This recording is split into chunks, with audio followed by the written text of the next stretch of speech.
Vamos lá, galera. Agora vamos entrar no tema cadeia de custódia, talvez seja o mais aguardado por muitos de vocês, né? Mesmo já tendo analisado o material escrito, fica aquela dúvida, então vou tentar desmistificar o máximo possível, explicar, dar exemplos para facilitar a compreensão de vocês, para deixar uma compreensão bem mais completa. Eu vou trazer primeiro um conceito da doutrina, depois um conceito que é meu, mais resumido, e depois eu vou dar exemplos para ficar fácil. Mas quando vocês ouvirem a expressão cadeia de custódia da prova, para ser mais completo, cadeia de custódia da prova, pensem num procedimento que quanto mais você segue as suas etapas, mais valor terá a prova. Então nada mais é do que um procedimento que vai conferir valor, aquilo que realmente serve. É quase que um carimbo de autenticação sobre a prova. Na verdade, esse tema não é novo, tá? Nem mesmo no Brasil. É novo agora na legislação. Mas a doutrina já discutia isso há muito tempo, inclusive o Ministério Público, por meio de resoluções do CNMP, enfim, já era muito debatido. Outros países já trabalhavam há muitos anos com cadeia de custódia e agora finalmente no Brasil esse tema foi introduzido. É um tema que, óbvio, nesses primeiros anos vai dar muito trabalho para a polícia, principalmente nos estados onde a polícia ainda é um pouco desestruturada, mas se cumprida fielmente vai dar mais segurança jurídica, inclusive para condenações ou absolvições. Condenações de culpados, absolvições de inocentes. Então vamos lá para o conceito doutrinário para começar. Vejam, olha só, galera. Esse tema foi introduzido pelo pacote anticrime, como já sabemos, e consiste num conjunto de todos os procedimentos utilizados para manter, então vai proteger, e documentar, ou seja, catalogar, a história cronológica do vestígio, coletada em locais ou em vítimas de crimes, para rastrear sua posse e manuseio a partir do seu reconhecimento até o descarte. Já vou apontar para vocês quais são as etapas.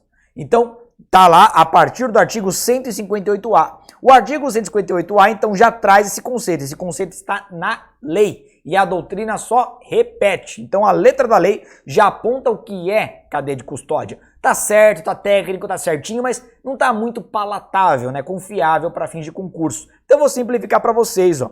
Trata-se da sistematização do procedimento que visa a autenticidade da prova. É dar prova, dar valor à prova ou aos vestígios. Olha, galera, se vocês analisarem, vamos fazer uma analogia, dar exemplos para facilitar a vida de vocês. Cadeia de custódia existe em outras áreas da nossa vida. Por exemplo, eu não sei se você aprecia vinho. Eu, particularmente, não gosto. Mas para quem aprecia, por que vocês acham que algumas pessoas pagam ali R$20 numa garrafa de vinho, enquanto outras garrafas valem ali 2 mil, 10 mil, 15 mil, 20 mil reais? Vejam, existe uma regulamentação da qualidade do vinho para bater o carimbo para saber se esse vinho tem um valor a mais do que os demais. E para ele ter um valor a mais, ele tem que passar por uma rigorosa cadeia de custódia do vinho. É uma etapa oficialmente reconhecida pelo mundo e que, se for cumprida todas as etapas, esse vinho ganha um valor absurdo. Ah não, faltaram 2 etapas, diminui o valor. Faltaram 3, vai caindo o valor. Então, quanto menor o número de etapas cumpridas sobre essa cadeia de custódia, menor o valor do vinho. E tem vinhos mais baratos que simplesmente cumprem um básico para ser vinho apenas. Então é isso. Outro exemplo, madeira. Do corte da madeira até a venda, para saber se a madeira é confiável, se ela não foi adulterada e tal, tem toda uma cadeia de custódia da madeira. Então, vários produtos hoje, mais na área do direito do consumidor, do direito ambiental, passam naturalmente por uma cadeia de custódia para ter um símbolo, um carimbo de autenticação demonstrando o seu real valor. Agora, no processo penal, nós temos também a cadeia de custódia da prova. Então, se a prova passar por todas as etapas que nós já iremos estudar, sobre ela terá um valor a mais. Opa, essa prova é confiável. Um juiz que tem a garantia de que aquela prova cumpriu todas as etapas dessa cadeia de custódia, opa, ele tem uma confiança muito a mais para proferir a sentença, para decidir. Em compensação, uma prova ali que não tem, e aí? Diego, e se essa prova não cumpriu nenhum procedimento, nada, nenhuma etapa? Opa, essa prova é absolutamente inútil. A grande polêmica eu vou deixar para o final. E se a prova, vamos imaginar um crime que aconteceu, e essa prova não cumpriu todas as etapas, cumpriu algumas. Ela é descartada, não serve para nada, é uma prova imprestável, como alguns já estão se posicionando, ou ela vale, mas tem um valor menor. E aí? Vamos discutir isso, porque às vezes a prova pode ser ignorada porque não cumpriu uma etapa ou outra, ou seja, você perde uma prova importante por mera formalidade, excesso de formalismo, e com isso deixa escapar um criminoso. Então isso é importante, vai ter impactos na realidade. Tudo isso a gente vai estudar ao longo dessa aula sobre cadeia de custódia. Então, para fazer uma introdução, quais são as etapas? Eis aqui. Todas as etapas cronológicas da cadeia de custódia. Primeiro há o reconhecimento de que aquele vestígio interessa para o estudo, para a análise do crime. Depois há a etapa de isolamento desse vestígio. Depois a etapa de fixação. Depois de coleta, acondicionamento, transporte, recebimento, processamento, volta ali para o armazenamento e, por fim, o descarte. Nós vamos estudar cada uma dessas etapas pelo seguinte: o próprio pacote anticrime, ao trabalhar com a cadeia de custódia, já no artigo, entre o artigo 158A e 158B, já vai trazendo o conceito de cada uma dessas etapas. Então por isso que é um tema que você precisa ter confiança, segurança, porque eu tenho certeza que nos próximos concursos vão colocar lá, assinale a alternativa correta que representa etapa da cadeia de custódia. Então vai ter alternativa que eles vão trocar a etapa com o que ela significa, vão ficar trocando. E você vai ter que identificar aquela alternativa que traz a etapa correta com a sua definição correta. Então não é tão simples assim. Vamos prestar muito detalhe, eu vou tentar trazer o maior número de exemplos para vocês irem compreendendo, para ficar algo mais palatável, mais entendível. Só que não vai parar por aí, porque a cadeia de custódia, depois de catalogar etapa por etapa, ela vai trazer outros detalhes que nós vamos continuar aprofundando. Então vamos lá. Olha como começa então o artigo 158A, nós já lemos. O 158A ele traz o conceito, a definição da cadeia de custódia. Aí, logo no parágrafo 1º continua. O início da cadeia de custódia dá-se com a preservação, conforme nós vimos, do local do crime. Isso é básico, tanto para perícias em geral, como nós veremos, o exame do corpo de delito, isso nós vamos dar lá no assunto perícias em geral. Tem que preservar o local do crime, para garantir que nenhum curioso, nenhuma testemunha ou o próprio criminoso vai ali mexer com o cenário, vai manipular os elementos do cenário do crime. Ou com procedimentos policiais ou periciais, nos quais seja detectado a existência de vestígio. Opa! Detectou a presença de vestígios do crime, agora é possível começar a cadeia de custódia. Como? Ou pela preservação do local do crime, ou com procedimentos policiais ou periciais. Aí você já inicia. Porque às vezes a própria perícia está ali perto, nem se fala em preservação. A perícia já começa o seu trabalho. E aí continua. Olha o parágrafo 2º, galera, que importante. O agente público que reconhecer um elemento como potencial interesse para a produção da prova pericial, ou seja, não há nenhuma comprovação, é só um potencial, uma estimativa, uma presunção. Fica responsável por sua preservação. E olha como o Código de Processo Penal falou. Ele não fala em policial, ele fala em agente público, genérico. É claro que na prática, isso vai caber mais aos agentes policiais, polícia judiciária, polícia militar vai estar aqui também. Mas ela fala de um modo geral, qualquer funcionário público. E muitos funcionários públicos não vão conhecer essa norma, esse é o problema. Podem ser responsabilizados sem conhecer essa norma. Porque, vejam, a Constituição é bem clara. O desconhecimento da lei é inexcusável, é imperdoável. Não adianta você falar que não sabia. Mas eu vou dar um exemplo fácil de que não é policial. Imagina um guarda municipal, tá ali patrulhando e protegendo o patrimônio daquele município, e aí descobre um cadáver. Quando ele tira a moita de cima, percebe que o cadáver ele tomou 5 tiros. Opa!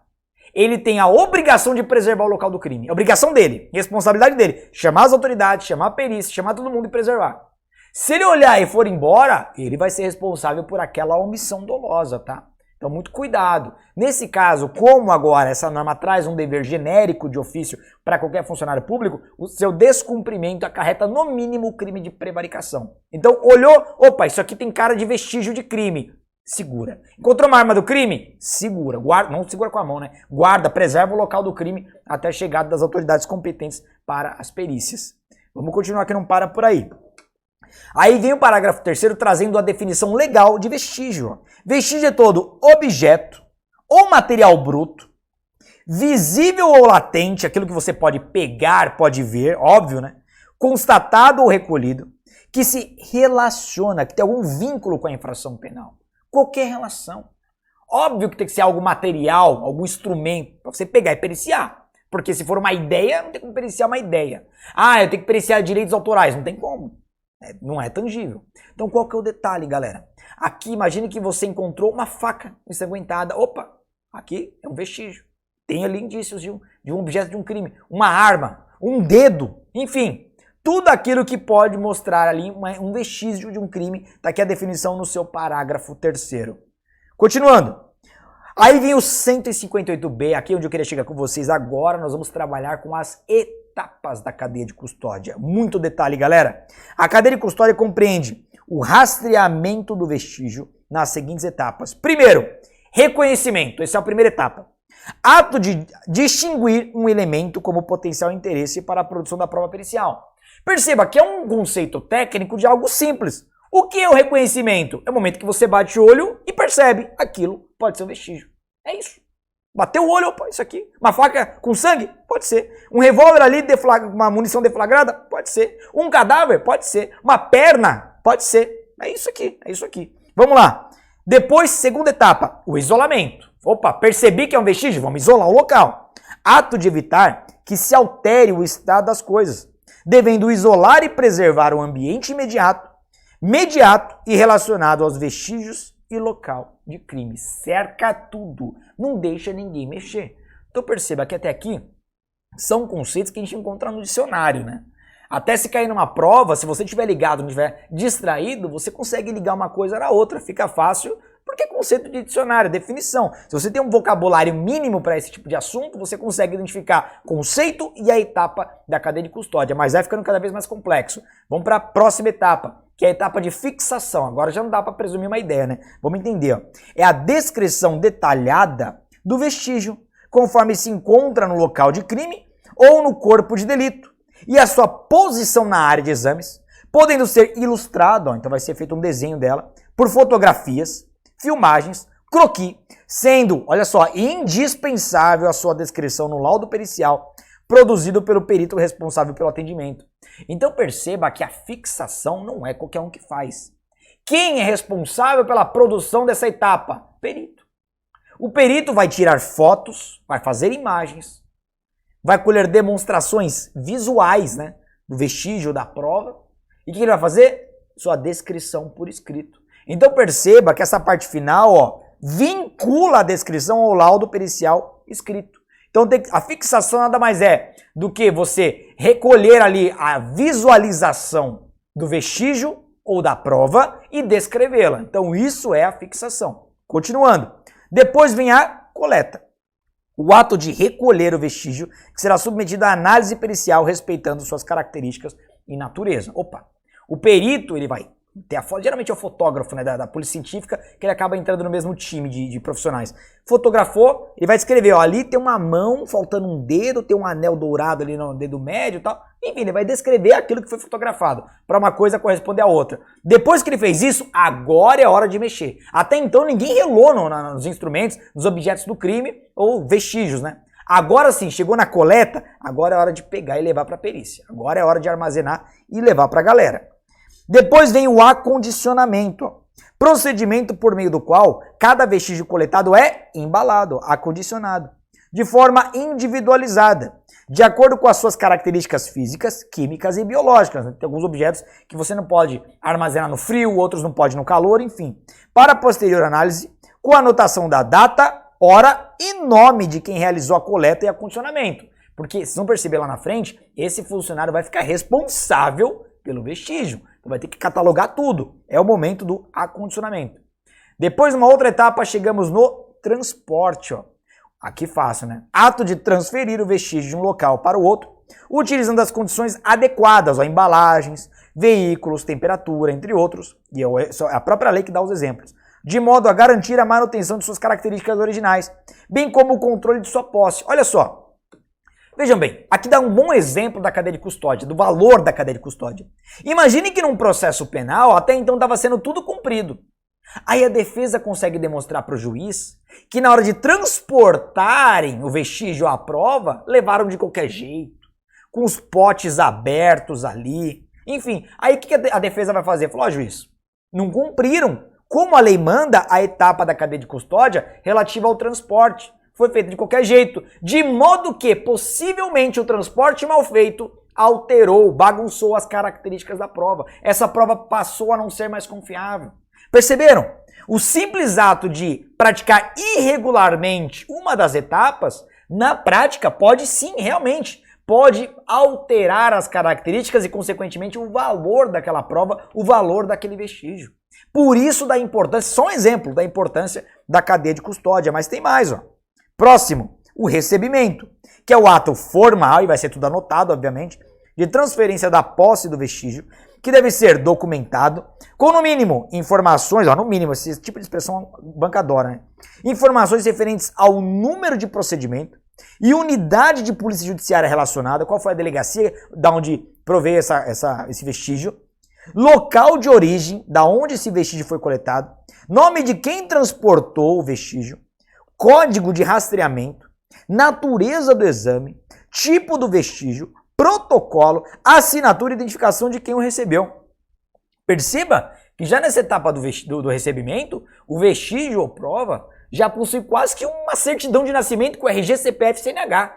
Tem que ter todo tipo de informação para preservar com maior fidelidade a sua origem, desde a sua origem até o momento atual de recebimento, para verificar se foi certificado que todas as etapas foram cumpridas fielmente.